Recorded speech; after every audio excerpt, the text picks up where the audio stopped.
هذا الحولي لحمه حرام. قلنا انتم علاش اخواني الكرام؟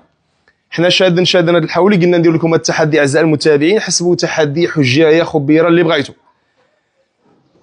الناس اخواني الكرام اسره ال بيت عندهم حولي بحال هذا، يعني ماشي هذا بالضبط، حولي شدوه ذبحوه، حولي سليم ما فيه حتى شي عيب، شدوه ذبحوه، خرجوا من الدار عندهم، رجعوا ولا هذاك اللحم ديال الحولي حرام انهم ياكلوه.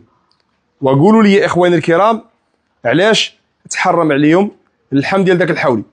انا عارف بزاف دابا غيمشيو لجوجل، ولكن جوجل اخواني الكرام حرام، ممنوع جوجل. جاوبوني معنا قالكم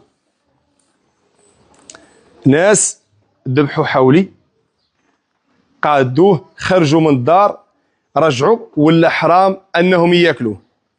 يلا وعصروا لي الضمير وقولوا لي في التعاليق اشنو كاين. وانا اخواني الكرام غادي نقول لكم علاش ولا حرام ياكلوه في حاله الا ما جاوبت شي واحد.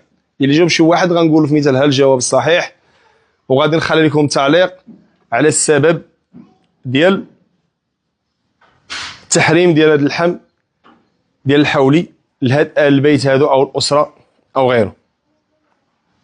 فبطبيعه الحال كما قلت لكم راه ماشي هذا الحولي، راه بعض المرات الناس كتشد الموضوع اللي تهضر عليه بصفه عامه، او يعني كتهضر على نوع من المنطق او غيره، وكدير اسقاط عمودي فردي لصق على ذاك البهيمه اللي تشاد ولا الكلمه اللي تخرجتي بالضبط.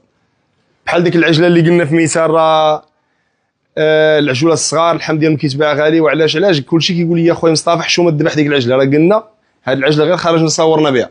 فكذلك هذا الحولي دابا حنا شادينو، قلنا نديروا هذا التحدي مع الناس نشوفوا واش يعني غيجيو بالجواب ولا لا. ويقدر يكون بزاف اللي في راسهم الخبار ديال هاد المساله هذه.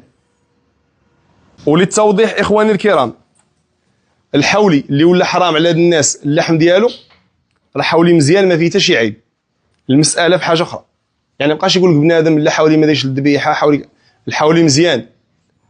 المساله ديال التحريم عندها علاقه بحاجه اخرى. يلا قولوا لي يا اخواني الكرام. تحياتي للجميع. صافي تلاقى في حال السي عزيز. غنشوف شدي تبارك الله. يلا كاسرتنا يا اخواني الكرام، حولي مليح رطب بمواصفات جميله ما شاء الله. سير سير راك معروف.